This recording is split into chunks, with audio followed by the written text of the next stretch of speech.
Chers camarades, bonjour. Vous avez été sélectionnés pour la 12e session du programme 68. Des colliers électromagnétiques ont été placés autour de votre cou. Ces derniers indiquent votre position GPS et vos pulsations cardiaques à l'unité militaire mise en place pour le bien du programme. À la fin de cette annonce, des sacs vous seront distribués au hasard. Ces derniers contiennent quelques vivres et une arme aléatoire. Vous y retrouverez également une montre, une boussole et une cartographie du périmètre au sein duquel le programme se déroule. Votre objectif est de rester le dernier survivant dans le temps qui vous est imparti. Que la partie commence.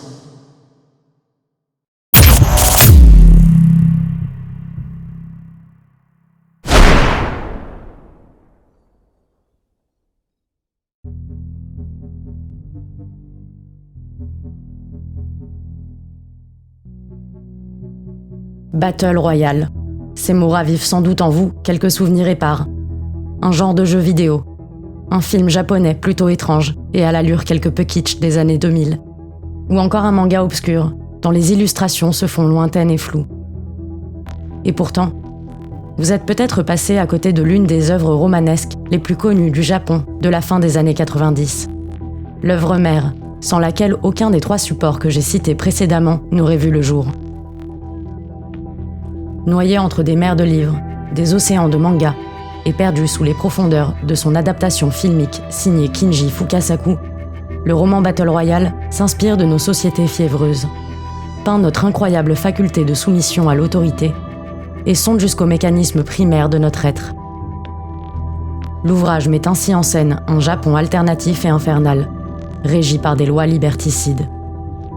L'archipel y garde nombre de territoires annexés par le Japon d'avant-guerre, et le pays y est contrôlé par un régime totalitaire aussi nébuleux qu'omnipotent.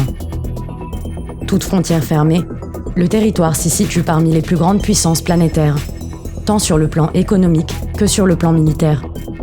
Et pour cause, pétrifiée par une menace extérieure dont l'origine restera vague, la République d'Extrême-Orient, ou République de Grande-Asie, instaure, peu après la Seconde Guerre mondiale, un décret visant à accroître ses forces armées, mais aussi et surtout à terroriser ses ennemis et assujettir sa population. Le programme 68, la Battle Royale.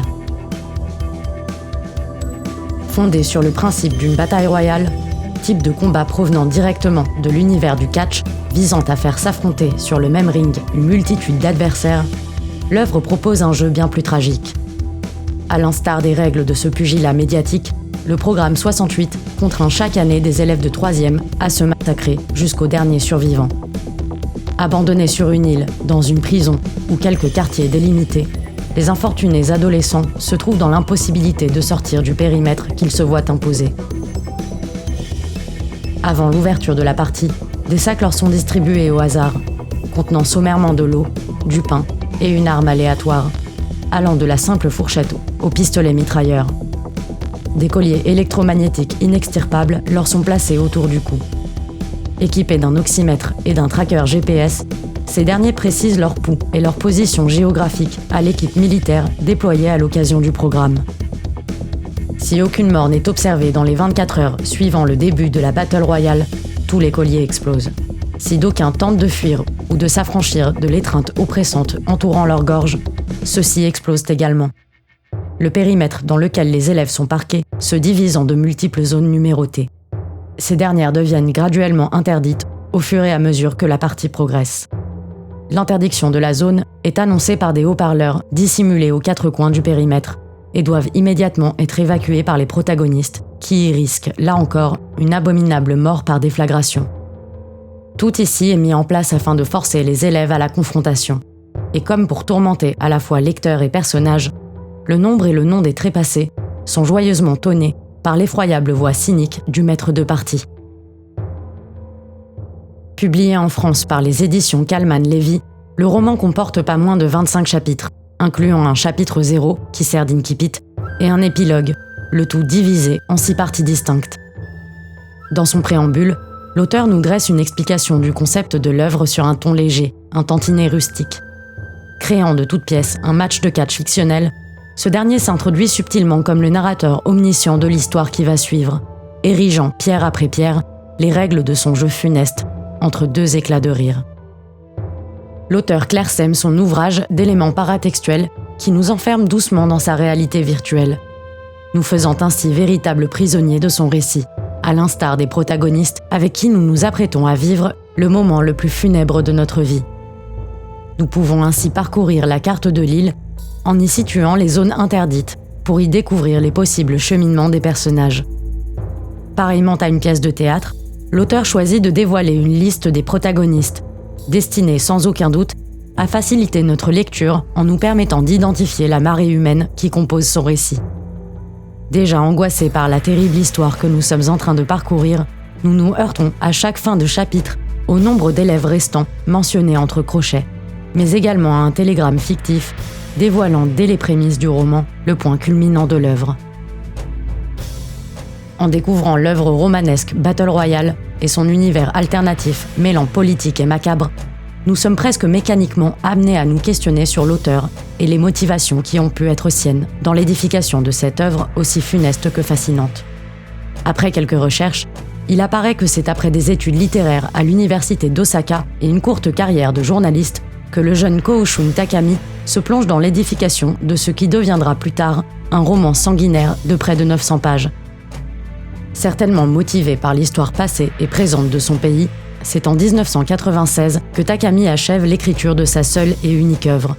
Mais cette dernière est si controversée qu'elle manque de ne jamais dépasser les frontières des cahiers personnels de l'auteur.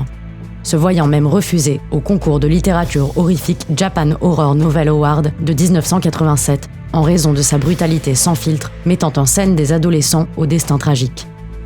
Le roman de Takami se verra finalement publié en 1999 par Yuichi Akada, rédacteur en chef du magazine Quick Japan, qui ira jusqu'à publier un avis de recherche au sein même de son journal, pour espérer retrouver l'auteur encore méconnu de l'œuvre qui s'était vue censurée 2 ans auparavant. Et ce fut pari gagnant, puisque le roman Battle Royale se voit adapté en manga et en film dès l'année suivante. L'adaptation cinématographique par Kinji Fukasaku eut un succès international tel que le roman et son manga éponyme ont fini par sombrer dans l'oubli, noyés par le véritable raz-de-marée qu'a engendré le film. Ce dernier donnera par ailleurs naissance à un nouveau genre de jeu vidéo, nommé d'après le brillant concept de Takami, et ce sans même que le grand public n'ait eu connaissance de l'œuvre mère. Et bien que l'œuvre originelle comporte à elle seule une multitude de lectures et d'analyses possibles, il me semblait néanmoins intéressant d'aborder également son adaptation en manga, elle-même riche de l'histoire culturelle et artistique du Japon. Tout aussi méconnu que le roman dont il est l'adaptation, le manga Battle Royale, situé entre les genres du seinen et du gekiga, est une véritable atypie en la matière. Une bizarrerie cinglante, noyée sous une masse de manga qui la rend si simple à manquer. Certains pourtant, se faisant explorateurs des mangas les plus sombres et ardus à débusquer, ont un jour fait la formidable rencontre de cette curiosité sépulcrale signée Masayuki Taguchi.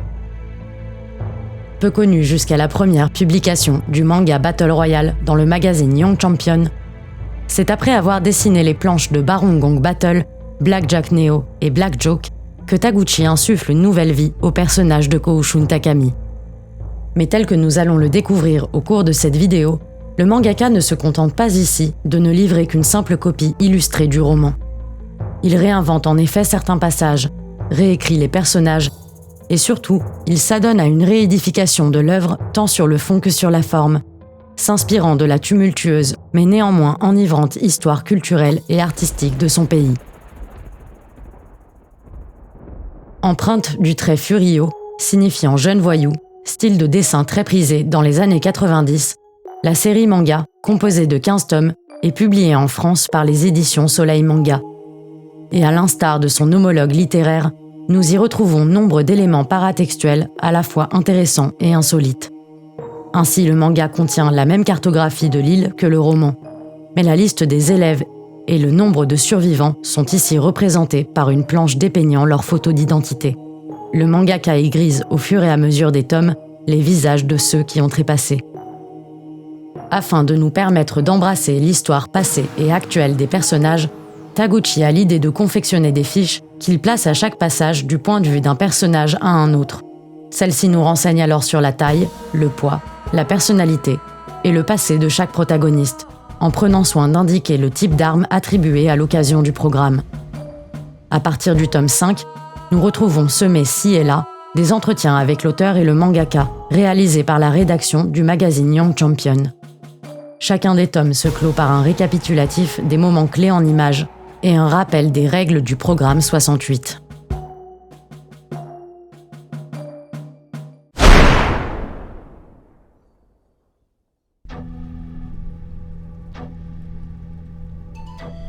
Archipel aux frontières fermées durant près de 250 ans, le Japon se voit, à l'orée de l'ère Meiji, dans l'obligation de mettre fin à sa politique isolationniste à l'égard de l'Occident. Pour faire face à l'expansion des puissantes contrées de l'Ouest, le Japon est contraint de se moderniser et de s'adapter à ce nouveau monde, tant sur le plan technologique que sur le plan culturel.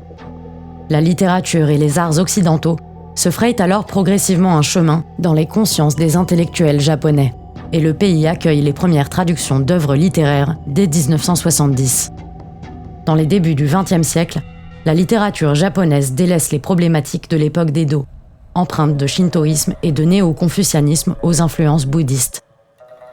Les lettres japonaises accueillent alors des courants occidentaux du XIXe siècle, tels que le naturalisme ou encore le romantisme allemand, genre littéraire dont nous ne manquons pas de retrouver les sous-genres au sein de Battle Royale, qui semble en être la lointaine enfant.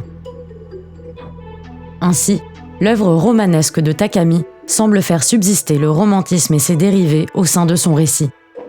En effet, la nature tient une place importante dans le roman, qui, à l'instar du romantisme noir et du roman gothique, ne fait pas simplement office de décor de fond, mais participe activement à l'atmosphère à la fois sordide et apaisante du récit. L'île sur laquelle les malheureux élèves sont abandonnés à leur sort funeste semble effectivement relever de nombreux d'éléments liés au romantisme et ses sous-genres. Nous y retrouvons alors, en tant que lecteurs, la dimension incarcérative propre au roman gothique et qui se reproduit ici dans l'incapacité des personnages à quitter le périmètre qui leur a été imposé à l'occasion du programme. Le choix que fait Takami concernant le lieu où se déroule le programme 68 n'est pas non plus anodin. En faisant usage d'une île, lieu usuellement doté d'une aura exotique ou paradisiaque, Takami reprend les fonctions propres au gothique, en transformant cette dernière en un endroit de perdition innommable. Projetés sur cette île, nous nous heurtons alors à l'importance de la nature, qui tient une place significative au sein du récit. Celle-ci ne manque pas de flirter avec les oxymores, en exaltant les notions de sublime, mises en contraste avec le morbide qu'apprécie le romantisme, en usant de la beauté des paysages qui se fait témoin des tueries perpétrées en son enceinte. L'île fictive de Takami, en périmètre choisi par le gouvernement pour le déroulement du programme, voit ses habitants forcés à quitter les lieux. Le temps y semble être arrêté, et les maisons et commerces se font les tristes témoins d'un départ à la hâte.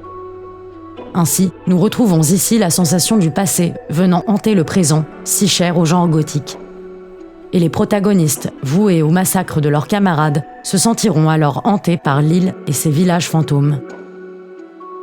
Parcourue par de vastes forêts aussi sombres que denses, l'île abrite des éléments décoratifs qui, bien que ne relevant pas de la dimension médiévale propre au gothique, ne manquent pas d'en faire sentir l'essence, tels que par exemple au travers de ses montagnes aux falaises abruptes et vertigineuses, de ses collines solitaires, ou encore de son vieux phare à la hauteur démesurée. Nous parcourons alors, aux côtés des protagonistes, une mer à l'allure maussade qui participe à l'atmosphère paisiblement lugubre de l'œuvre. Les protagonistes malchanceux verront maintes et maintes fois se lever le jour sur les côtes de l'île funeste, le programme durant autant de temps qu'il ne le faut jusqu'au dernier survivant. De fait, la nuit vient à plusieurs reprises faire régner les ténèbres, dépeignant alors les nombreux paysages nocturnes que l'on retrouve largement dans le mouvement gothique. La nuit semble se faire ici véritable complice de l'extermination des jeunes élèves, participant largement à leur angoisse, à la sensation de danger immédiat et parfois même à leurs hallucinations.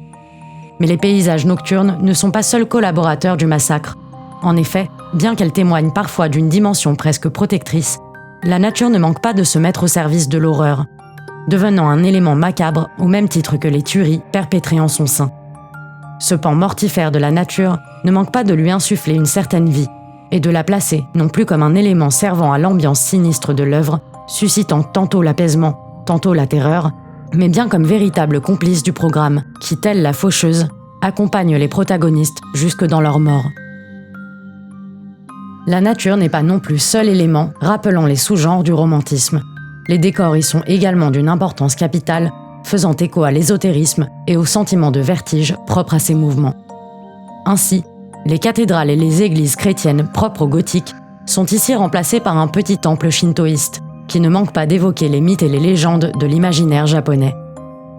Et la sensation de vertige romantique est ici incarnée par le vieux phare et les falaises abruptes de l'île autour desquelles nous retrouvons un champ lexical lié à la hauteur et à la sensation de vertige. À l'instar de ses homologues romantiques, Takami use dans le roman d'un vocabulaire cru et violent, ne manquant pas de décrire dans le détail les différents sévices qu'il inflige à ses personnages. Ainsi résonnent en nous les cris de souffrance, le cliquetis du sang qui s'écoule, le bruit de la serpe dans la chair, le crépitement d'un ongle arraché. Mais l'ultime élément issu du sous-genre gothique, présent au sein de Battle Royale, n'est autre que le consentement au programme 68, symbolisé par l'écriture répétée de la phrase « Nous jurons de nous entretuer », qui ne manque pas de rappeler la notion de pacte infernal, ici remise au goût du jour, et qui fait endosser au cruel maître de partie le rôle du démon, le transformant alors en véritable maître des enfers. Cependant, l'usage des éléments issus du romantisme, du roman gothique et du romantisme noir ne se limite pas à l'atmosphère de l'œuvre. En effet, ces genres semblent s'immiscer jusque dans l'essence même des personnages, amplifiant par là même le caractère mortifère du récit. Ce caractère romantico-gothique des protagonistes du roman ouvre par la suite la voie au mangaka, qui, en modifiant légèrement certains de leurs attributs, adapte ces derniers aux spécificités des personnages propres au manga, tout en prenant soin de préserver leur empreinte horrifique. Le mouvement romantique et le roman gothique donnent naissance à de nombreux personnages aux caractéristiques variées, le plus connu étant le héros romantique, qui en protagoniste principal du récit, porte les lourdes conséquences de sa profonde construction psychologique. Cette dernière le pousse alors à rejeter les dictats de la société dans laquelle il évolue. Le héros romantique est souvent un créatif en souffrance, percevant le monde de manière atypique et recherchant un ailleurs parfois incertain qui conviendrait davantage à ses aspirations sociales. Souvent éloigné de sa famille biologique, le héros romantique est sujet à l'introspection, à l'errance et à l'autocritique, voire même à l'isolement et à la misanthropie. Il est lié malgré lui à un destin tragique, parfois mû par un amour inconditionnel qui le pousse à surpasser les situations les plus alarmantes. En constante réflexion, il est sujet au regret et au remords et se positionne souvent en meneur. Ainsi, Shuya Nanahara, sorte de personnage principal du récit de Takami, semble être construit sous les traits d'un héros romantique modernisé. Le jeune homme est connu par ses camarades comme étant un anticonformiste qui rejette les règles et les normes de la société oppressive dans laquelle il évolue. Ce rejet se caractérise notamment par sa passion pour la guitare et la musique rock, tout à fait interdite par le pouvoir en place. Ce genre musical provenant des États-Unis, pays jugé comme étant un ennemi capitaliste par la République de Grande Asie, la pratique ou même l'écoute de cette musique est considérée comme une véritable dissidence vis-à-vis du pouvoir en place imaginé par l'auteur. Mais il n'y a pas qu'au travers de la musique que le jeune Nanahara affiche son rejet des normes sociales. En effet, ce dernier porte des vêtements de contrebande dont les marques sont interdites. Ces détails paraissant pourtant si dérisoires au premier abord, renforcent les traits de personnalité anticonformiste du personnage, qui, dès l'orée du récit, conteste le règlement de la Battle Royale et le pouvoir militaire mis en place pour le déroulement du programme. Tout au long de l'œuvre, Nanahara s'oppose aux dictats sociopolitiques de son temps, à la fois en refusant de se conformer aux lois du pays, mais également en refusant d'abattre ses camarades de classe comme l'exige pourtant le programme 68. À la manière des personnages romantiques, Nanahara est également doté d'un esprit créatif qui le pousse à percevoir le monde différemment, lui insufflant par là même une sensibilité morale et artistique qui lui est propre. Son amour pour la musique rock l'amène à pratiquer la guitare électrique, à jouer des morceaux américains ou britanniques connus. Cette passion allant jusqu'à lui intimer l'espoir de changer les lois de l'homme et du monde par les paroles de ces dernières.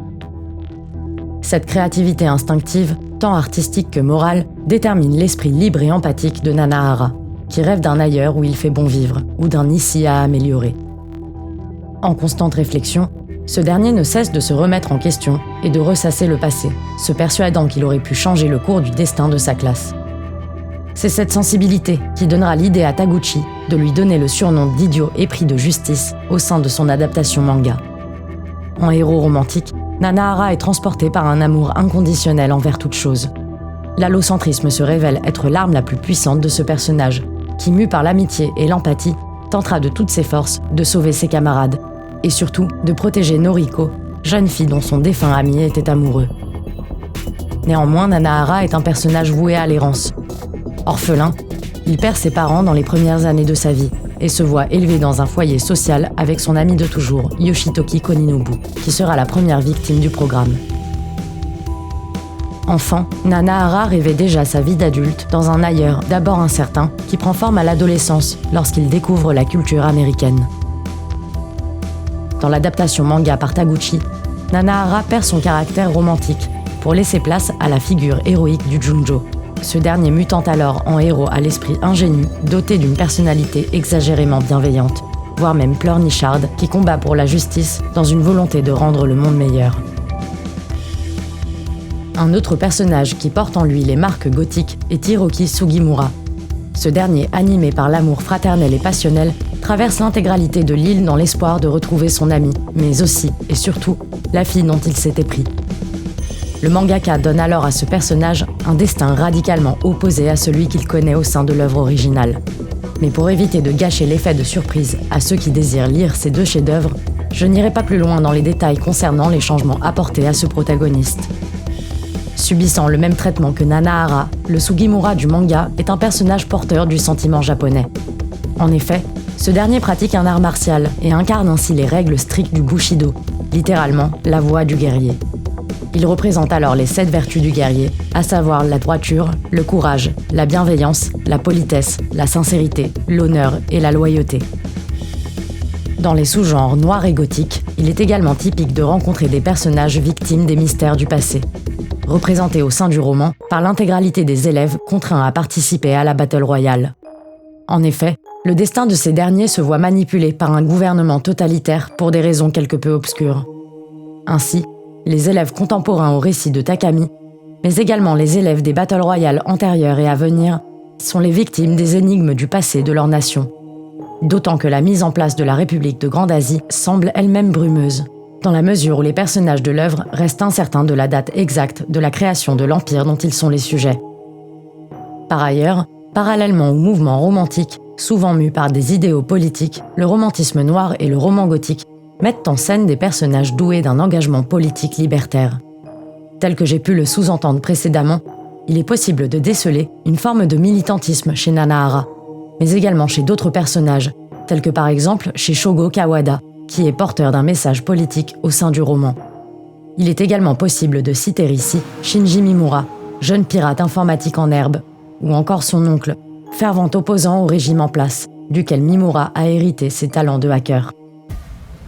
Au sein du manga, Kawada et Mimura endossent le rôle du héros à voix, typique des personnages de l'art séquentiel japonais empreint du sentiment d'humilité. D'autres personnages du roman de Takami peuvent se lire sous une certaine forme adaptée et contemporaine des archétypes gothiques. En effet, il n'est pas rare de retrouver dans ce sous-genre des personnages tels que la religieuse, la femme persécutée, la femme fatale, la bête, l'ange ou l'ange déchu, ou encore le vampire. Le personnage de la religieuse peut être interprété dans Battle Royale au travers de Mitsuo Inada, jeune élève quelque peu égaré qui croit fermement être la nouvelle élue du dieu zoroastrien Ahura Mazda.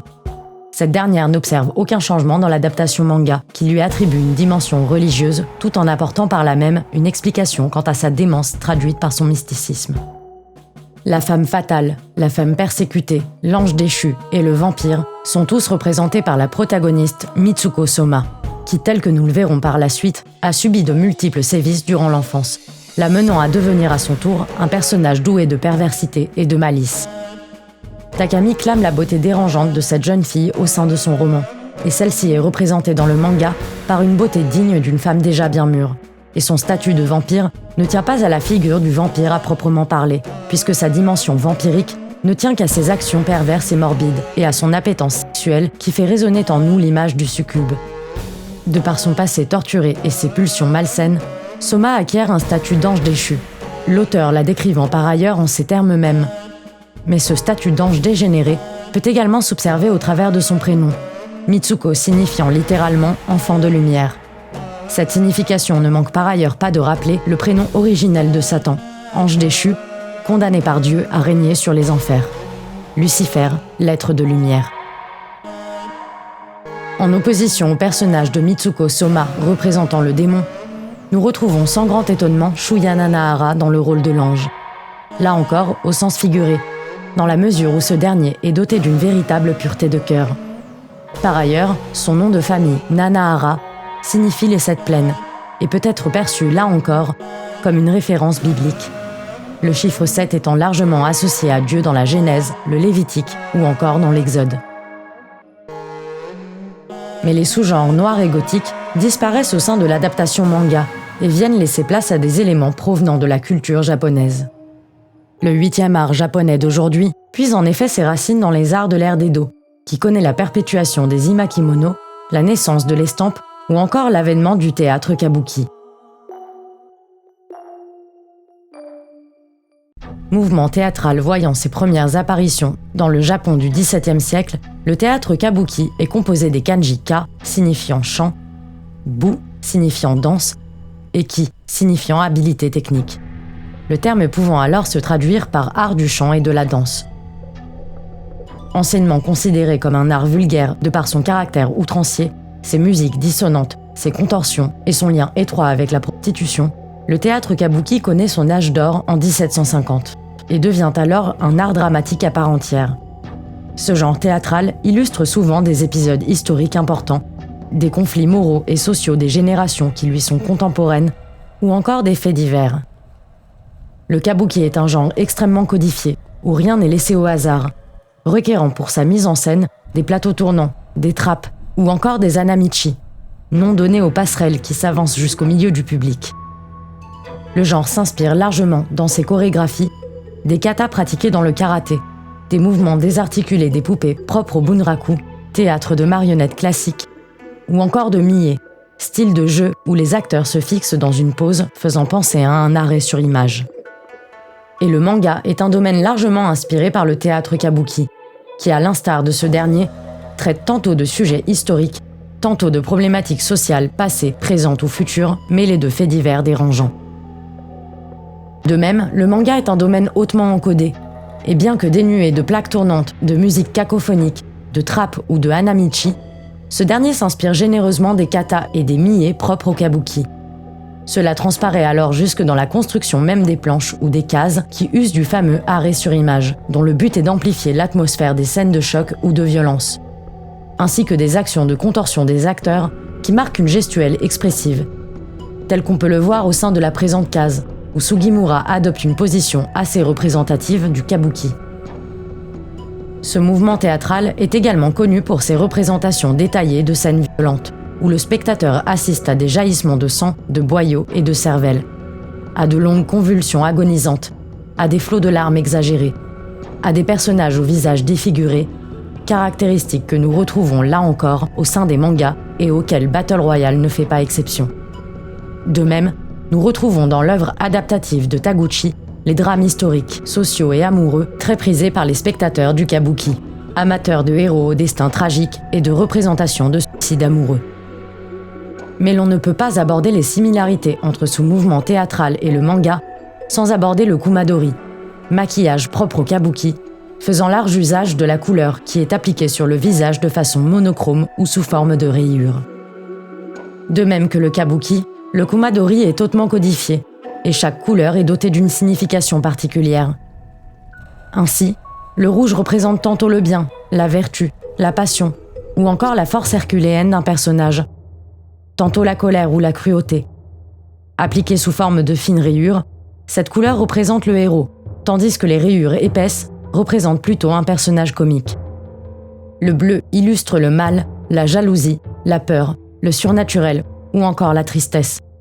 Le noir et le violet représentent la peur ou la noblesse et personnifient généralement le méchant de l'histoire, qui peut également aborder des sourcils épais, tandis que le gris et le brun représentent tantôt les animaux, les monstres et les yokai, tantôt l'égoïsme d'un personnage. Et malgré l'utilisation prédominante du noir et du blanc dans les mangas, les inspirations de l'art kumadori restent présentes et décelables dans Battle Royale. Par exemple, lorsque l'on observe Kamon, le professeur et maître de partie, qui en bourreau principal de l'œuvre, aborde sur le visage des sourcils épais et des zones d'ombre marquées par de grandes rayures. Ces mêmes rayures sont observables sur Yoshio Akamatsu, dont le visage est visiblement marqué, mais dont l'absence d'ombrage ne manque pas de rappeler l'utilisation du gris dans le kumadori, qui pourrait ici signifier l'égoïsme mêlé à l'animalité ou à la monstruosité. Akamatsu étant un personnage doué d'une grande gentillesse, mais dont la taille imposante mêlée à la peur le mèneront à une perte totale de logique et d'humanité. Enfin, il est également possible d'interpréter la cicatrice située sur la tempe et le contour de l'œil de Shogo Kawada comme étant inspirée du kumadori. En effet, lorsque l'on observe ce personnage sur la première de couverture, la colorimétrie de cette cicatrice se situe entre le rouge et le brun et peut alors signifier l'égoïsme mêlé à la vertu ou encore à la force prodigieuse. Ces trois caractéristiques représentent alors bien la dualité de ce personnage au sein de l'œuvre.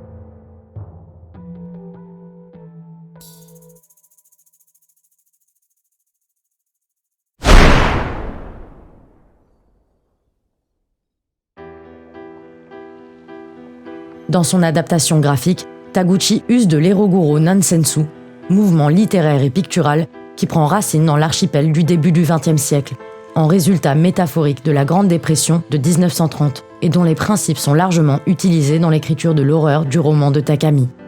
L'Eroguro s'y observe notamment au travers des mises à mort, des cadavres qui jonchent l'intégralité de l'île, et de Mitsuko Soma, personnage visiblement sexuellement traumatisé.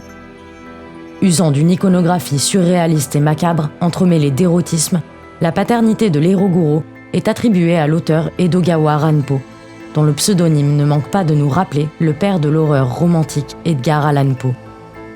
D'abord cantonné à la littérature, l'Eroguro s'étendra plus tard dans les arts séquentiels japonais, qui aborderont des thèmes tels que l'aliénation du moi et du monde, les abjections de la Seconde Guerre mondiale, le nationalisme, l'érotisme ou encore la monstruosité, tout en s'inspirant du mouvement expressionniste visant à une déformation du réel dans l'objectif de déclencher des réactions émotionnelles au travers de l'image. L'Eroguro cherche à imager les tabous sociaux et pousse l'observateur à questionner son primitivisme enfoui. Ainsi, le manga usant de l'Eroguro aborde des sujets tels que le sadomasochisme et autres pratiques sexuelles associées à la douleur, à la peur et au macabre. Cela dans l'objectif de pousser le lecteur à se détacher des notions de bien et de mal en mettant en scène des intrigues qui viendront mutiler ces schèmes de pensée socialement acceptables. Le genre travaille alors des thématiques telles que le viol, le meurtre ou encore la nécrophilie. Il est de fait tout à fait cohérent que Taguchi s'inspire de ce mouvement littéraire et pictural dans sa réécriture et son illustration de Battle Royale. Puisqu'en effet, outre l'évidente inspiration de l'Eroguro dans sa graphie de la folie meurtrière, des exécutions et des corps écorchés, le mangaka y mêle volontiers la sexualisation de ses personnages. Nous retrouvons alors cet érotisme entremêlé au macabre dans la construction de la protagoniste Mitsuko Soma, à laquelle Taguchi offre l'un des rôles principaux en faisant usage de ses traumatismes d'enfance, là où elle n'apparaît que sur un plan secondaire au sein du roman. Nous découvrons peu à peu cette protagoniste, nous la méprisons à l'orée de l'œuvre pour finalement nous y attacher au fur et à mesure de notre lecture.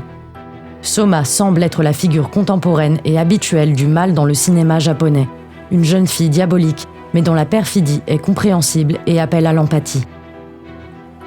Dans l'adaptation manga, Soma est le personnage qui fait vivre l'Eroguro.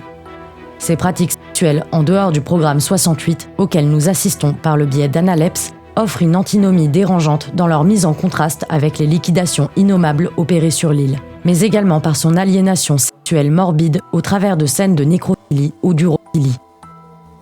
Ainsi, à la manière de l'Eroguro en tant que genre, Taguchi vient toucher du doigt les tabous sociaux et nous faire déplacer nos limites, de sorte à ce que notre attachement envers Soma nous pousse à nous questionner sur notre vision du bien et du mal.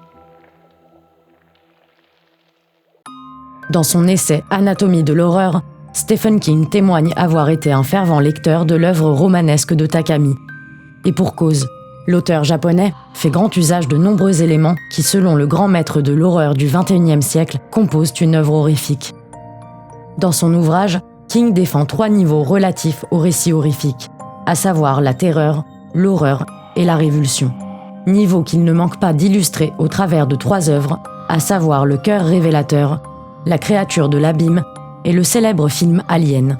Et Battle Royale use de ces 3 niveaux à la fois. Ainsi, la scène où Megumi Eto se dissimule désespérément dans une bâtisse abandonnée fait appel à la même terreur que King attribue au cœur révélateur de Poe. En parcourant ce passage situé à l'orée de l'œuvre, nous éprouvons, en tant que lecteurs, une sensation de peur et de répugnance. Nous nous identifions aisément à celle qui sera la première réelle victime du programme. Nous ressentons ces tremblements incontrôlables. Nous découvrons la maison désertée avec les mêmes sensations de nœuds dans l'estomac. Nous partageons son languissement pour le foyer familial et la vie quotidienne. Nous ressentons avec elle la sensation de la serpe traversant sa gorge. Le monstre amorphe appelant à l'horreur dans La créature de l'abîme de Joseph Payne Brennan prend forme dans le roman de Takami dans la difformité des cadavres qui peuplent l'île, dont les visages déjà méconnaissables sous les coups du massacre se voient déchiquetés par des oiseaux affamés. Enfin, le 3e niveau, celui de la révulsion, prend moins forme dans l'état des corps que dans leur trépassement même, qu'auteur et mangaka ne manquent pas de décrire et d'illustrer avec nombre de détails qui viennent provoquer en nous un profond sentiment de répulsion. Dans son ouvrage, King évoque également 2 autres niveaux au récit d'horreur qu'il nomme le haut-le-cœur et la danse macabre. Il distingue ces 2 niveaux en ce que le premier provoque l'écœurement, donnant en exemple les scènes de masturbation ou encore de vomissement de la petite Regan dans le célèbre film L'Exorciste, et en ce que le second invite le lecteur à se délivrer de ses comportements et schèmes de pensée socialement acceptables. La danse macabre, selon King, réside en effet sur l'ancrage du récit dans une part de réel qui remue la primitivité du lecteur, en usant de peurs partagées par une vaste partie de la société humaine, telles que par exemple l'effondrement économique, les crises sociopolitiques ou encore les déviances psychologiques. Au travers de son roman, Takami use ainsi de ce que King appelle les points de pression phobiques, qui ancrent le récit dans une réalité alternative tout à fait plausible et accentue la tension et le sentiment de danger et de peur que nous pouvons ressentir en parcourant Battle Royale.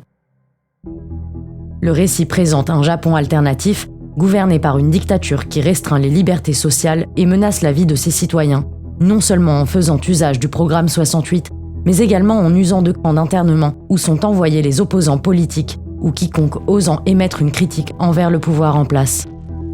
Et bien que nous ne visiterons jamais ces camps d'internement, ces derniers n'étant que brièvement évoqués dans le roman, leur utilisation au sein de l'œuvre ne manque pas de faire appel à notre savoir historique, nous projetant tantôt dans les camps de concentration nazis, tantôt dans les goulags soviétiques ou nord-coréens. Cette piqûre de rappel de ces événements traumatiques situe le récit de Takami dans une réalité parallèle tout à fait crédible et qui ne manque pas de toucher nos sens. Un premier point de pression phobique est donc posé, le totalitarisme. Ce point phobique est renforcé par l'isolationnisme dans lequel Takami plonge l'archipel, créant ainsi chez les lecteurs renseignés, et particulièrement chez les lecteurs japonais, un déjà-vu dérangeant du Japon de l'ère d'Edo. Un deuxième point de pression phobique est mis en avant dans le roman de Takami, où 2 de ses personnages sont victimes d'agressions sexuelles. En effet, la jeune Takako Shigusa commet l'une des mises à mort les plus violentes du roman, suite à une altercation avec Kazushi Niida, jeune homme particulièrement obsédé par cette dernière et qui menaçait de la violer. Le second personnage portant la pression phobique de l'agression sexuelle n'est autre que Soma, personnage ayant été gravement molesté par le passé et poussé à la prostitution par sa propre mère dès l'âge de 9 ans. Taguchi modifie par ailleurs dans son manga le passé de cette dernière, qui perd son rôle d'enfant prostituée, tout en gardant son passé traumatique lié au sexe. Un autre point de pression phobique utilisé par Takami est celui de la violence conjugale. Ce dernier prend forme au travers du personnage Yuko Sakaki. L'auteur présente la jeune fille comme étant hématophobe, cette peur résultant en réalité de la situation familiale traumatisante au sein de laquelle grandit cette dernière. Ce point de pression phobique est par ailleurs totalement gommé par Taguchi dans le manga, préférant donner à la petite Sakaki une famille aimante, l'ayant rendue fragile par un comportement surprotecteur. Au travers du traumatisme lié à la violence conjugale, Takami aborde également la déviance psychologique, un autre point de pression phobique commun à la population humaine. Ce dernier est par ailleurs travaillé, là encore, au travers de Soma, qui, suite aux diverses agressions qu'elle subit durant l'enfance, adopte un comportement particulièrement pervers et sadique envers les autres personnages de l'œuvre. Ce point phobique est également représenté par le terrible Kazuo Kiriyama, véritable machine à tuer, ou encore par Minami Kaori, personnage qui sombrera dans une folie dévastatrice. Enfin, Takami fait usage d'un ultime point de pression phobique commun à tout être vivant, celui de l'arrêt de la vie, et presque toute œuvre horrifique flirte avec la mort, puisqu'en effet, celle-ci signifie la fin de l'existence, mais aussi et surtout la décomposition du corps. Car si nous sommes révulsés par la mort, ce n'est pas uniquement par la peur de l'immensité inconnue qui s'ensuit, mais également par la signification de l'achèvement de toute beauté, selon du moins ce que suggère Stephen King dans son essai. Le principe de vraisemblance du récit tient une place importante dans l'écriture de l'horreur de Battle Royale, et ce, tant dans le roman que dans son adaptation manga. Celle-ci s'opère au travers des points phobiques que nous venons d'aborder, touchant à des domaines politico-économiques, psychologiques ou relationnels. Mais la vraisemblance de Battle Royale fait également appel à d'autres genres littéraires qui participent à sa dimension horrifique et au travers desquels nous retrouvons de nombreux principes apparentés à la politique fiction et à l'Uchronie. Bien que le concept même du programme 68 semble tenir de l'improbable et paraît rechercher davantage le sensationnel au vraisemblable, le récit de Takami ne s'en trouve pas moins plausible. En effet, l'œuvre semble faire appel à de nombreux codes de la politique fiction, concept littéraire développé par Robert Merle, où la vraisemblance place le récit dans un univers connu, contenant des règles et des éléments qui paraissent crédibles et qui participent à l'effroi des lecteurs. La politique fiction est un genre considéré comme hybride, situé entre l'utopie, la dystopie, le roman d'anticipation ou encore le roman d'espionnage, et qui cherche à rendre compte de notre peur de l'avenir. Certains lecteurs peuvent être amenés à penser que l'œuvre de Takami et par extension l'adaptation de Taguchi n'ont été pensées que pour le plaisir de la violence, et que ce récit ne relève que de l'invraisemblable, dans la mesure où le programme 68 peut paraître lunaire.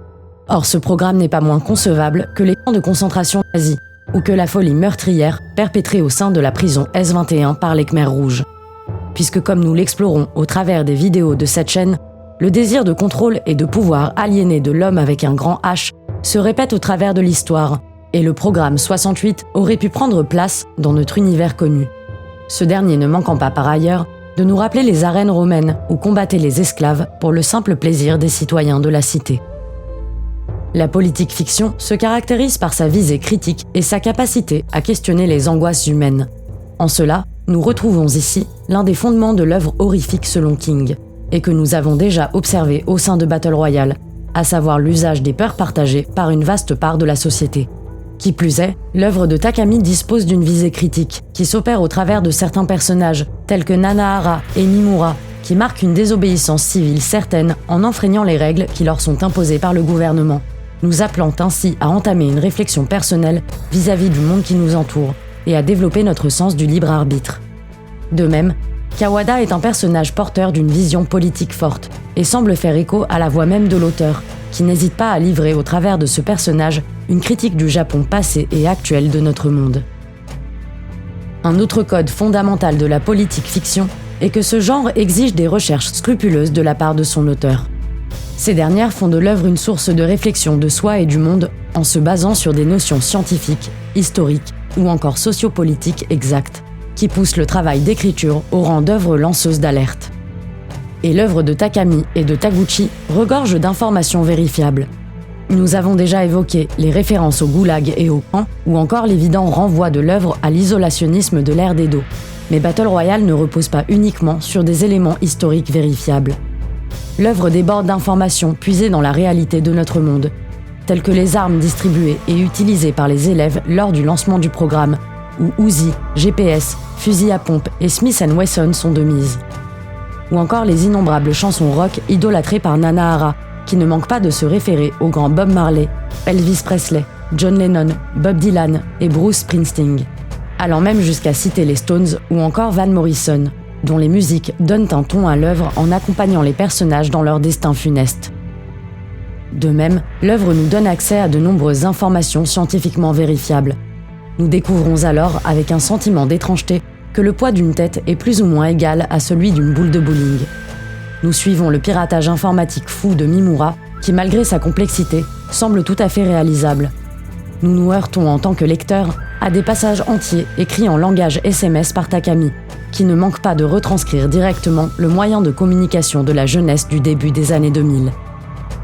Par ailleurs, auteur et mangaka offrent tous deux une dimension psychologique profonde à leurs personnages, permettant par conséquent à des dérives psychiatriques de s'infiltrer au sein du récit. Mais les limites de la politique fiction dans le récit sont atteintes là où débute l'usage de certains codes venant de l'Uchronie.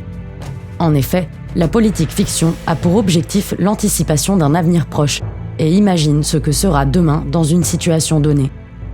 Or, Battle Royale ne traite pas d'un avenir proche dérangé par quelques dérives humaines, mais bien d'un présent immédiat et alternatif, en imaginant un Japon encore sous le joug de l'impérialisme japonais de 1945.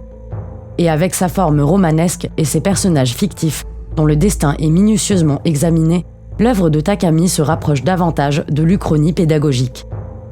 Pareillement à la politique fiction, l'Uchronie pédagogique se veut être une œuvre à la fois lanceuse d'alerte et divertissante. Et à la manière de Battle Royale, c'est au travers d'un récit poignant que l'Uchronie donne à voir que la modification d'un seul élément passé peut avoir des répercussions titanesques sur le présent.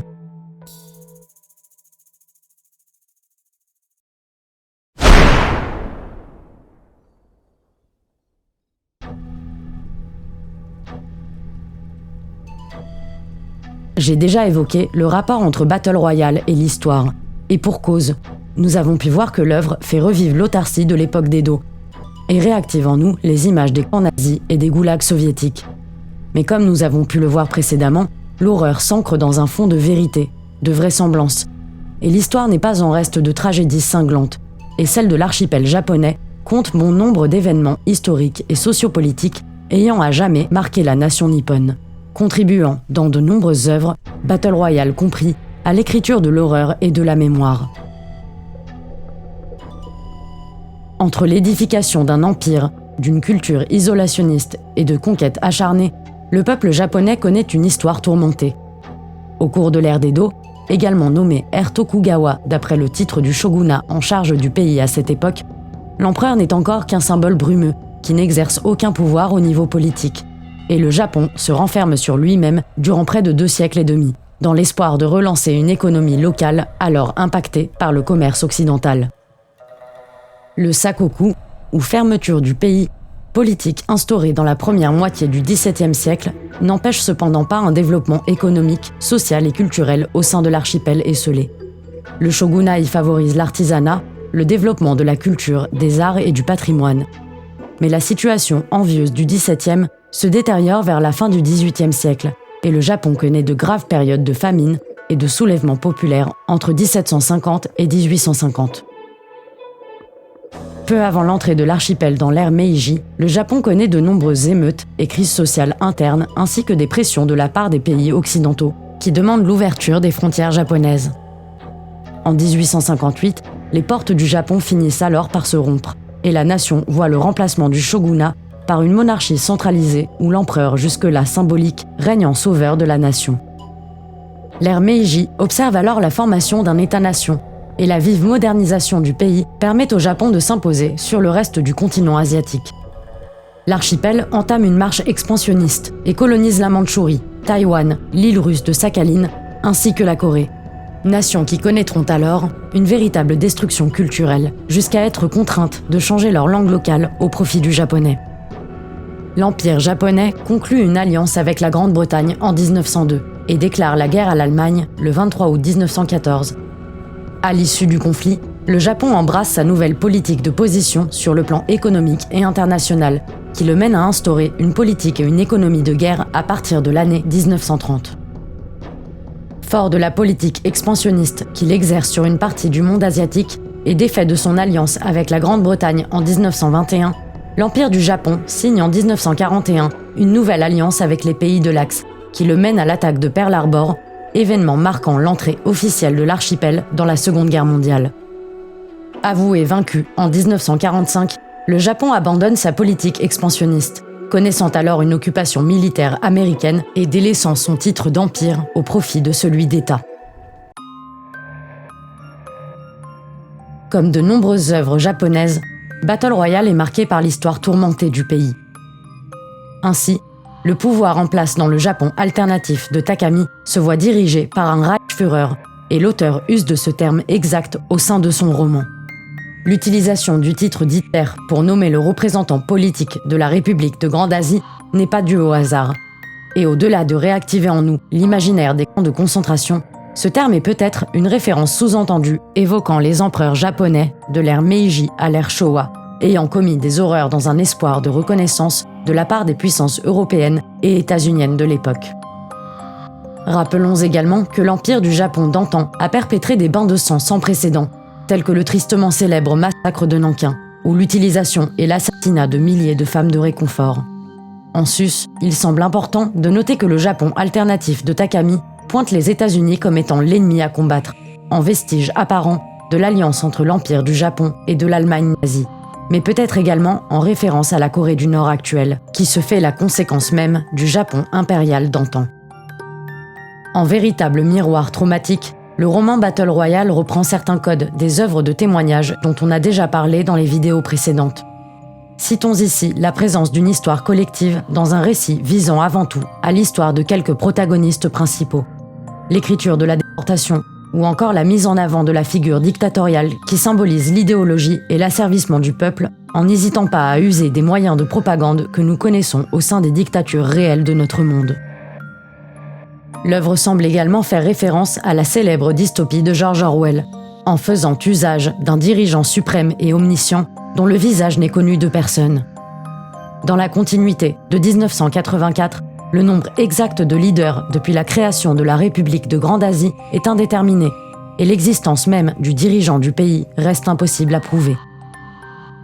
Moins axé sur la dimension politique de l'œuvre originale, le manga de Taguchi ne manque cependant pas de représenter le drapeau de l'ancien empire du Japon, dans une volonté certaine de poser le cadrage de l'histoire imaginée par Takami.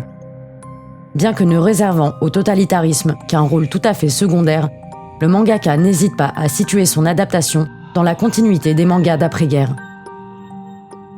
Le manga renferme en effet la mémoire traumatique du Japon de la Seconde Guerre mondiale et des désastreux bombardements d'Hiroshima et de Nagasaki, expérience qui n'a pas manqué de murer l'archipel dans le silence. Les mangas d'après-guerre sont alors teintés d'horreur, d'un désir de réédification du pays et des consciences, d'espoir et de la désillusion d'une nation qui voit d'anciens responsables de l'Empire japonais à la tête de l'État jusqu'en 2009.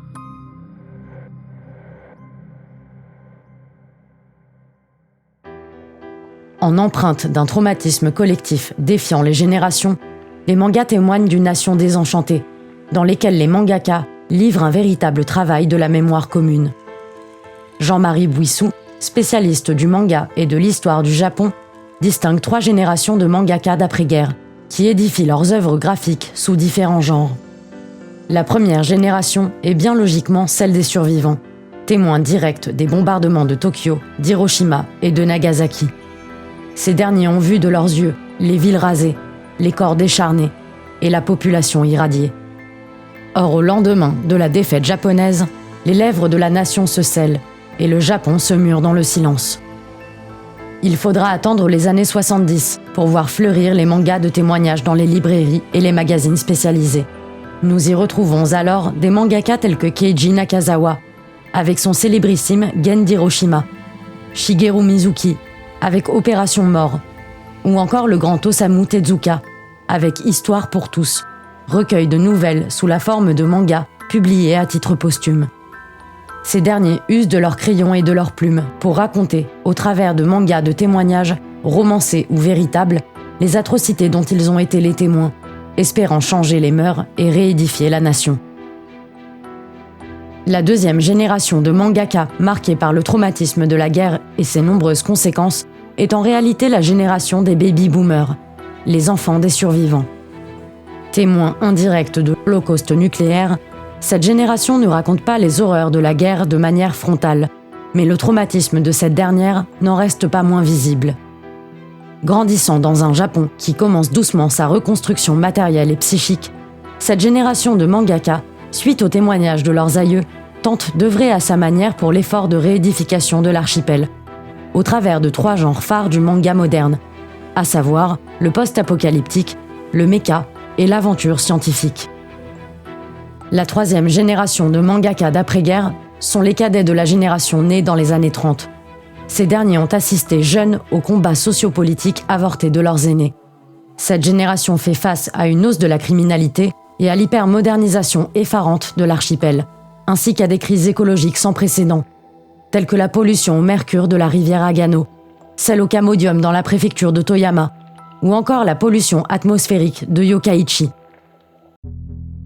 Un genre nouveau émerge alors, le cyberpunk. Ce genre exhibe des villes dans l'ombre de gratte-ciel dantesques, où la végétation tend à l'extinction, tout en gardant les symboles traumatiques intergénérationnels des genres précédents. L'emblème du cyberpunk n'est autre que l'illustre Akira, de Katsuhiro Otomo, qui revisite des problématiques telles que la lutte des pouvoirs, la corruption des gouvernements, la manipulation des masses, le transhumanisme, le terrorisme, la délinquance et bien logiquement, la bombe atomique. Et si j'ai pris le temps de vous présenter ces divers genres de mangas d'après-guerre, c'est que certains d'entre eux survivent au travers de l'adaptation de Taguchi, qui par ses dessins et les quelques modifications narratives qu'il apporte à sa version de Battle Royale, témoignent de son inspiration envers les genres emblématiques des mangas d'après-guerre. Parmi ces derniers, l'adaptation de Taguchi semble être plus proche du post-apocalyptique, et plus précisément du post-apocalyptique contestataire, dans la mesure où le gouvernement autoritaire échoue au bien de la nation en opprimant le peuple et en contraignant des adolescents à se battre pour leur survie. Cependant, de nombreux liens semblent exister entre le manga Battle Royale et le genre du mecha ou de l'aventure scientifique. En effet, bien que ces deux genres usent de robots géants ou de créatures venues des cieux, détail absent du manga de Taguchi, le fondement de Battle Royale est sensiblement similaire aux intrigues du mecha et de l'aventure scientifique. Les personnages intimement bons y rêvent d'un monde meilleur et aspirent à réparer les erreurs de leur père.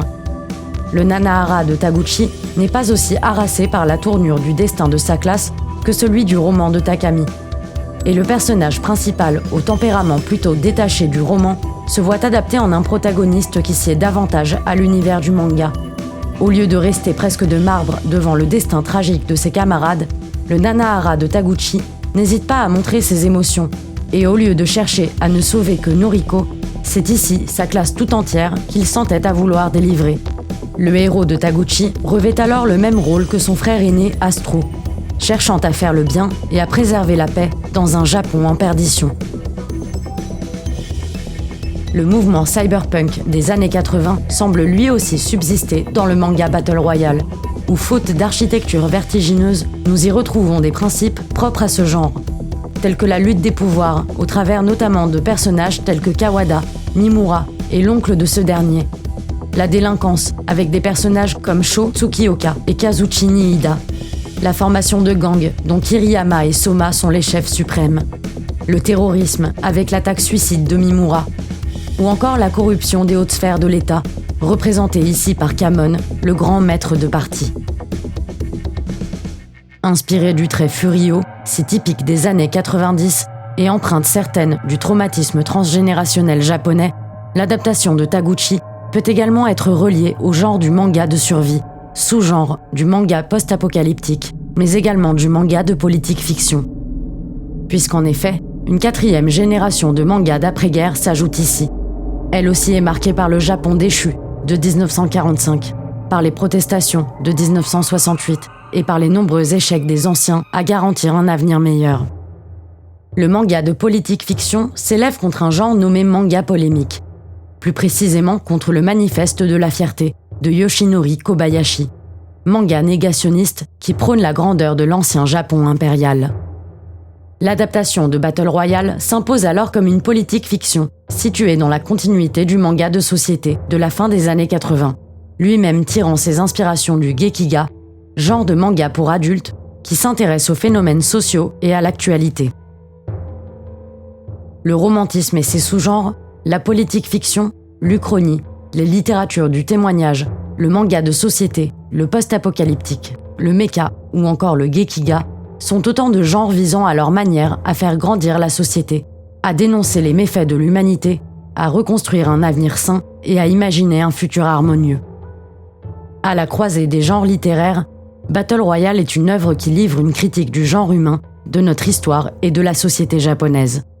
À l'aide de son Japon alternatif, Takami nous conte l'histoire d'un pays dont la société initialement utopique dérive logiquement vers une dystopie malheureuse, en miroir de nombreux drames composant l'histoire de l'humanité. Son homologue, lui, s'empare de différents genres constituant le manga d'après-guerre, pour se tenir à son tour au plus près de la dimension critique et moralisante du roman de Takami. Cependant, issus de deux arts partageant à la fois des similitudes et des différences, les deux œuvres livrent une critique politico-sociale éminemment différente, mais qui se complète adroitement. En effet, tel qu'on a pu le voir, l'œuvre de Takami porte la trace traumatique de la Seconde Guerre mondiale et ses conséquences. Nous ne présentons plus la référence au Troisième Reich et aux empereurs japonais de l'ère Meiji, Taisho et Showa, qui se ressent au travers de la dénomination Reichsführer, utilisée pour nommer le leader du gouvernement alternatif mis en place dans le roman. Nous ne rappelons plus la référence à la politique isolationniste et militaire de l'ère d'Edo et aux camps de travaux forcés où sont envoyés les opposants politiques qui ne manquent pas de nous projeter dans les goulags soviétiques et les camps nazis. Ces diverses références à visée critique sont bien loin d'être les seules présentes dans le récit de Takami, qui, conscient des erreurs commises par son pays, ne cesse d'en rappeler les conséquences sur les nations alentours, notamment sur la Corée aujourd'hui divisée. L'auteur va jusqu'à représenter les deux Corées de notre monde sous le nom de République impopulaire et dictatoriale de Corée pour la Corée du Nord et semi-République de Corée pour la Corée du Sud, dont les noms officiels sont respectivement République populaire et démocratique de Corée et République de Corée.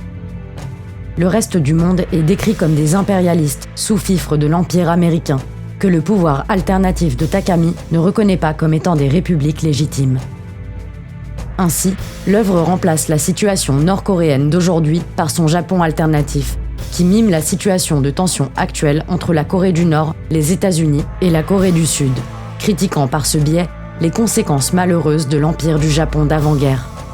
Seule différence entre la République de Grande Asie et la Corée du Nord de notre monde, le Japon alternatif de Takami, à la manière de l'empire japonais de l'ère Meiji et Showa, mène une politique expansionniste motivée par son impression de supériorité raciale. Nous retrouvons au sein du texte de Takami des mots qui sont familiers au système totalitaire de notre monde et qui témoignent de la propagande mise en place par le régime alternatif. Nous nous heurtons alors, en tant que lecteurs, à des termes tels que révolution, impérialiste ou encore camarade, qui ne manquent pas de nous rappeler la propagande soviétique, maoïste, nord-coréenne ou encore Khmer rouge. Nous assistons à des discours politiques des cadres et hauts dirigeants de la République de Grande Asie, qui nous font frissonner par leur similitude avec les discours de Kim Il-sung et ses descendants. Par ses nombreuses références à la situation de la Corée actuelle, Takami semble reconnaître les erreurs commises par ses aïeux. L'un des passages du roman où Kawada se plonge dans la contemplation du Nasalé semble même faire référence à un poème de Kim So-wol, fervent résistant coréen, ayant consacré son art à la lutte contre le régime expansionniste japonais d'avant 1945. Mais au-delà de la critique émise envers l'histoire de son pays et les responsabilités qui incombent ce dernier, Takami semble user de son roman comme d'un instrument pour dénoncer le système scolaire japonais, avec son rythme de travail très soutenu et sa demande d'extrême docilité des élèves envers les professeurs. Le roman dénonce également la manipulation des masses, la soumission aveugle des populations conditionnées, les actes de folie collectifs, ou encore la problématique des classes sociales incarnées par Toshinori Oda et Kyoichi Motobuchi, deux jeunes élèves qui refusent de se battre lors du programme en prétextant leurs privilèges de classe. Dû au caractère graphique du manga, où l'écriture n'a que peu de place et se limite essentiellement à des dialogues, la critique politico-sociale émise par Koushun Takami dans son roman prend une toute autre forme dans l'adaptation de Masayuki Taguchi, qui semble miser davantage sur une critique des comportements humains en situation de survie. La dimension politique de Kawada dans le roman est ici mise de côté pour se concentrer davantage sur la résistance de Mimura et de son oncle. La graphie sauvage du manga dénonce les méfaits humains et reprend, peut-être inconsciemment, les mécanismes de défense du cerveau humain en situation d'extrême urgence. Serge Tchakotin, microbiologiste et sociologue allemand, distingue dans son ouvrage « Le viol des foules par la propagande politique » ces deux mécanismes sous deux catégories, la première comprenant les mécanismes de conservation de l'individu, et donc la pulsion combative et la pulsion alimentaire, et la seconde comprenant les mécanismes de conservation de l'espèce, soit la pulsion sexuelle et la pulsion parentale. Ces mécanismes sont utilisés par Taguchi dans l'élaboration même de ses personnages. La pulsion combative, la plus courante en situation de survie, est chez Taguchi comme chez Takami utilisée par la quasi-intégralité des élèves qui prennent part au combat ou fuient face au danger avec une tactique plus ou moins chaotique. La pulsion alimentaire vient en seconde position, le cerveau d'un individu étant conscient que le corps est capable de survivre 3 jours durant sans manger ni boire. Dans le roman, cette pulsion n'est mise en avant que par certains protagonistes qui prendront le temps d'assouvir leur faim ou leur soif. Là encore, cette pulsion est présente dans le roman comme dans le manga. Ce sont les pulsions sexuelles et parentales que Taguchi ajoute au récit de Takami, où ces dernières sont presque inexistantes. En effet, la Mitsuko Soma du mangaka revêt la pulsion sexuelle, songeant même à la procréation en pleine situation d'urgence. De même, le Nanahara de Taguchi semble se plonger, par déni de l'événement, dans une pulsion parentale qui le pousse à commettre des erreurs pouvant être mortelles dans l'unique but de sauver Noriko. En s'intéressant de plus près aux mécanismes de défense du cerveau humain, il est possible d'observer une concordance entre certains de nos fonctionnements psychiques et quelques-uns des personnages de Battle Royale. Ainsi, certains protagonistes sombrent dans le déni. D'autres semblent être atteints d'une distorsion psychotique de leur moi. D'autres encore présentent des symptômes de démence, de sociopathie ou de troubles dissociatifs de l'identité. Ainsi, par la situation de stress dans laquelle elle se trouve, la jeune Minami Kaori semble sombrer dans un déni et une distorsion psychotique. En effet, la petite Minami semble se détacher de son moi, niant la situation traumatique dans laquelle elle se trouve, en se renfermant dans un rêve inatteignable. Sortir vivante afin de revoir son idole. Après avoir tiré par inadvertance sur un chaton, symbole de douceur et d'innocence, Minami Kaori plonge dans une psychose meurtrière qui aura pour conséquence la mort des élèves ayant eu la malchance de croiser son chemin. De même que Minami, Shuya ou Mitsuko, le Kazuo Kiriyama de Taguchi est retravaillé et son comportement amplifié. N'éprouvant déjà aucune émotion des suites d'un accident dans le roman, le Kazuo du manga semble n'être rien d'autre qu'une machine, un véritable ordinateur qui ne réfléchit que de manière logique, ordonnée et désintéressée, allant jusqu'à décider du destin qu'il réserve à ses camarades de classe en tirant à pile ou face. Personnage presque effacé dans le roman et ne faisant même pas partie de la classe dans le film de Fukasaku, Kiriyama hérite dans le manga de l'un des rôles principaux, qui le propulse à la place de la bête sans âme ni émotion. Finalement, Battle Royale, loin du film qui a propulsé le concept jusque dans l'univers du gaming, se fait un véritable travail de la mémoire japonaise et mondiale. Une œuvre à la fois horrifique et lanceuse d'alerte, qui nous livre une critique de nos sociétés passées et à venir, et dont l'objectif est de dénoncer nos vices les plus profonds. Au travers de ces 42 personnages, tous plus humains les uns que les autres, Takami et Taguchi nous aspirent dans leur univers tristement vraisemblable, pour nous pousser à nous questionner sur l'avenir de l'humanité, tout en prenant soin de nous faire parcourir les sentiers légendaires de l'histoire culturelle du Japon.